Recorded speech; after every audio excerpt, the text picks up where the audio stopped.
Hello, my name is Caitlin Sangster, and I am the author of She Who Rides the Storm. And I'm going to give you 5 reasons why this book will keep you riveted. Number 1, if you like big books with lots of world building, think like Crown of Feathers, or Mistborn, or Laini Taylor's Strange the Dreamer. I just love the deep, awesome, like really just getting thrown head first into a fantasy world where you just like can't even claw your way back out of it. I love doing world building in a way that it's not like the lists and newspaper articles and whatever else, that it's all like relevant parts of the story. This book takes place in a sort of Venice-inspired fantasy city where it's a system of islands and people use boats to go across them. There's a huge pantheon of gods and magic where you have to give things up you have to make oaths to gods and give up parts of yourself in order to have the magic, and some people don't want it, but they're given it anyway, so they have to make those personal sacrifices whether they want to or not. Character who has set up a whole temple with a made-up goddess inside that she uses as a front to get jobs for her crime. I just loved writing this world so much. The best part, of course, being the very scary, carnivorous, angry unicorns that like to kill people. Reason number 2 is it's multiple POVs. There are 4 different characters in this book. And the thing I love most about writing characters is having them pitted directly against each other also while they're falling in love usually.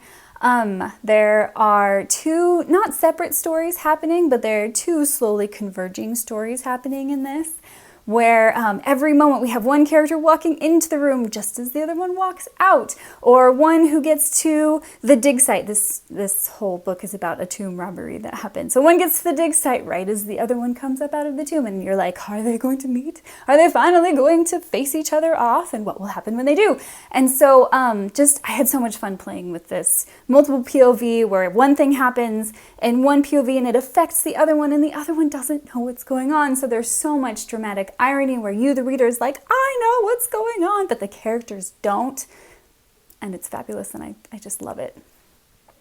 Reason number 3 that this book will keep you riveted are, as I mentioned a little bit earlier, the romances. Oh my gosh. I love romantic tropes. I mean, I got to use 2 of my favorites in this book. We have our long distance longing, we're best friends, and I'm too worried to say anything because it will destroy a relationship if he or she doesn't feel the same way. And, oh no, there's only one bed, and we have to sit really close in this alley while we wait to steal stuff, all the fun stuff. And then there's also an enemies to lovers romance happening where you just have 2 characters who have legitimately real reasons to just detest each other, both in personality and in the circumstances and everything else. And when they're forced to work together, they both are kind of like, oh, maybe you're okay, but I still don't like you, but maybe I do.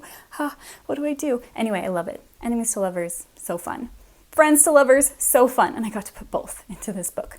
The 4th reason you'll like this book are the action and the heists. Yes, heist books are the best. I think a lot of people, they tend to reference 6 of Crows when we go to a fantasy heist, which is such a great book. And this book does have an ensemble cast to die for, but I would say it's paced more like an Indiana Jones or The Mummy. Yes, I'm super old, I'm using old references. It is a slow build and a tomb robbery, so they're trying to get past booby traps and trying to figure out a way into the tomb in the first place. I love all of the twisty, like how do we get in? Who do we have to knock out? What herbs and what other things do we need in order to like knock out guards and in order to open the locks? Like I just love all of the twisty. We're gonna set everything up and everybody has their own job and we're gonna get in there and steal all the stuff like good main characters do. And I'm happy to say it's without the colonialist interesting vibes from those movies because they're not stealing from other culture,